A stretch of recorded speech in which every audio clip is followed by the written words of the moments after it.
File के cover पर ही मेरी नजर ठहर गई। यह उसके पहले कहानी संग्रह की पांडुलिपि थी। संयोग से उससे हुए परिचय के बाद मैंने पत्रिकाओं में उसकी कुछ कहानियां पढ़ रखी थीं और उन पर पत्रों के जरिए अपनी राय भी लिखता रहा हूँ। कवर पलटकर कहानियों की सूची देखने के बाद जिज्ञासावश मैंने पूछ लिया। शीर्षक के रूप में पिछले पहर की धूप भी अच्छा टाइटल है। आपका क्या ख्याल है, यही ठीक है जो आपने रखा है? मैंने इस पर काफी विचार किया है। टूटते तटबंध मुझे ज्यादा अपीलिंग लग रहा है। मेरी बहुत सी कहानियों के केंद्रीय भाव को प्रकट करता है। फिर जैसा आप सुझाएं, मेरे लिए आपकी राय ज्यादा मायने रखती है। अरे नहीं मनस्वी, मेरी राय आपसे अलग थोड़ी ही होगी। वैसे आपका सोचना ठीक है। चलिए फिर इसी को फाइनल मानिए। मुझे उसकी बात तर्कसंगत लग रही थी। मैं जानता हूँ आपकी बाकी कहानियां भी युवा मन की जद्दोजहद और उनके आपसी रिश्तों में आते उतार चढ़ाव को व्यक्त करती हैं। इस लिहाज से टूटते तटबंध सटीक शीर्षक है। कहानियों का क्रम भी लगभग ठीक रखा है आपने। इसके प्रकाशन के बारे में बात हो गई किसी से? हाँ, एक दिल्ली के प्रकाशक से बात हुई है।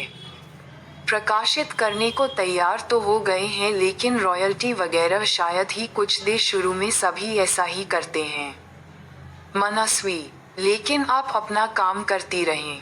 खुशी की बात यही है कि इसके प्रकाशन की व्यवस्था हो रही है।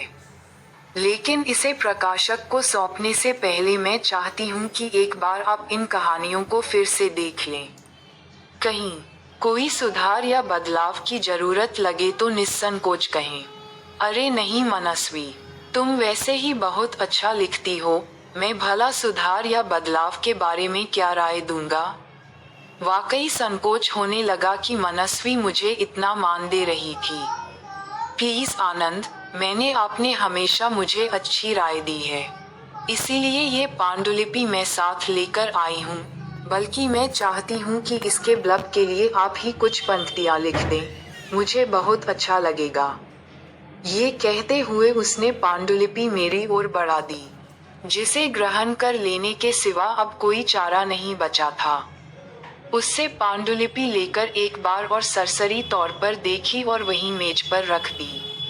मुझे ये देखकर अच्छा लगा कि मनस्वी मुझ पर इतना भरोसा करने लगी थी। पांडुलिपि मुझे सुपुर्द करने के साथ ही वह अपनी जगह से उठ खड़ी हुई। मेरे पास भी उसे रोके रखने की कोई और वजह नहीं रह गई थी।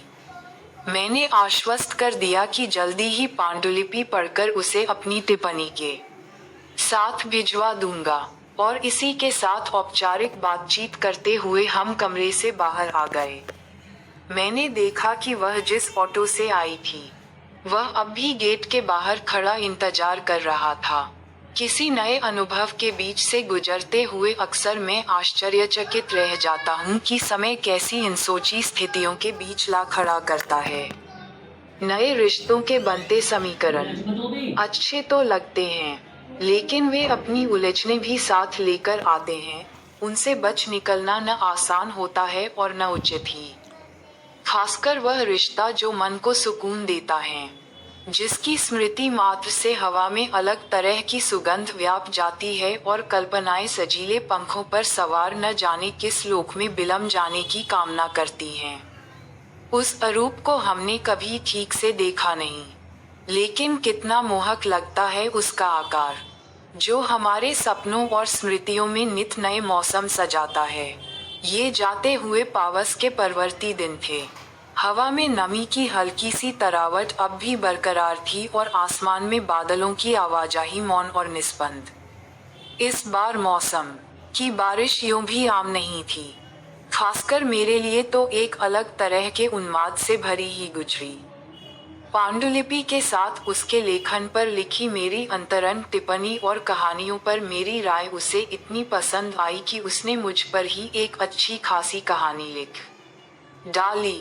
इसके बाद तो हर सप्ताह 10 दिन में उसके पत्र जाने कितनी उड़ानें अपने में समेटे आते और मेरी दिनचर्या को बेचैन कर जाते। लेकिन इस बार जो पत्र आया वह बिल्कुल अलग तरह का था, कुछ कुछ घरेलू किस्म की चिंताएं लिए हुए।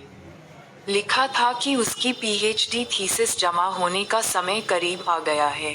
फेलोशिप अगले महीने से मिलनी बंद हो जाएगी। शायद हॉस्टल भी छोड़ देना पड़े। ऐसे में उसके लिए अपने घर लौट जाने के सिवा दूसरा कोई विकल्प नहीं है। वह किसी और मसले पर भी राय लेने की इच्छुक थी, जिसका पत्र में उसने खुलासा तो नहीं किया। बस यही आग्रह था कि किसी तरह एक दिन का समय निकालकर उससे आकर जरूर मिल लूं। प्लीज लाइक सब्सक्राइब करना।